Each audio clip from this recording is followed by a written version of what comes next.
یہ کہتے ہیں کہ بعض بڑے برانڈز ہوتے ہیں، ان کے ہیئر ریموور ہوتے ہیں جو لیزر مشین ہوتی ہیں، حقیقتاً وہ چہرے پہ یوز کریں تو بال ریموو ہو جاتے ہیں اور کافی عرصے بعد پھر ان کی آتے ہیں، یا گروتھ بہت ہی ہلکی ہو جاتی ہے، کم ہو جاتی ہے۔ ایسے لیزر مشینز کا استعمال شرعاً جائز ہے یا نہیں؟ دیکھیں، سب سے پہلے تو اس میں دو چیزیں بنیادی ہوتی ہیں۔ پہلی چیز ضرورت کیا ہے؟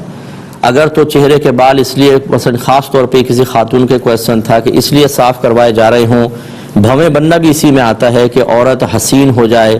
یا حسین تھی مزید خوبصورت ہو جائے، تو پھر تو یہ منع کیا گیا، اور نبی کریم صلی اللہ علیہ وسلم نے چہرے کے بال نوچنے والی عورت پر لعنت کی وعید فرمائی ہے، بہت سخت اس میں مسئلہ ہے۔ اور اگر ایسا ہے کہ بدنمائی ہے، چہرے کے اوپر بال زیادہ بڑے ہو گئے ہیں، ان کو کم کرنا مقصود ہوتا ہے، جیسے بعضوں کے مونچھوں کے بال خواتین کے آ جاتے ہیں، ہیئر لپس ہوتے ہیں، تو ان کو ختم کرنا مقصود ہوتا ہے، تو ایسی صورت میں اگر اس مشین کو استعمال کیا جائے،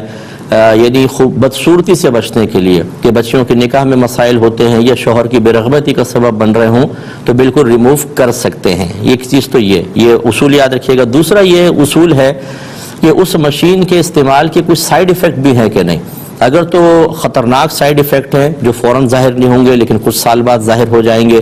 ایسی صورت میں پھر مشین استعمال نہیں کر سکتے۔ اپنے آپ کو تکلیف میں مبتلا کرنا، نقصان کی طرف لے کر جانا، یہ شریعت نے منع کیا ہے، تو پھر کوئی دوسرا طریقہ اختیار کرنا چاہیے۔ لیکن اگر کوئی اچھے ماہر ڈاکٹر، اور یہ ماہر ڈاکٹر سے پتہ چلے گا، اگر وہ یہ کہہ دیتے ہیں کہ ہاں آپ کی کھال ابھی اس مشین کو استعمال کیا جائے، کوئی سائیڈ ایفیکٹس وغیرہ نہیں ہوں گے، تو ٹھیک ہے۔ کیونکہ بعض اوقات فی نفسی ہی سائیڈ ایفیکٹس نہیں ہوتے، لیکن بعضوں کی کھال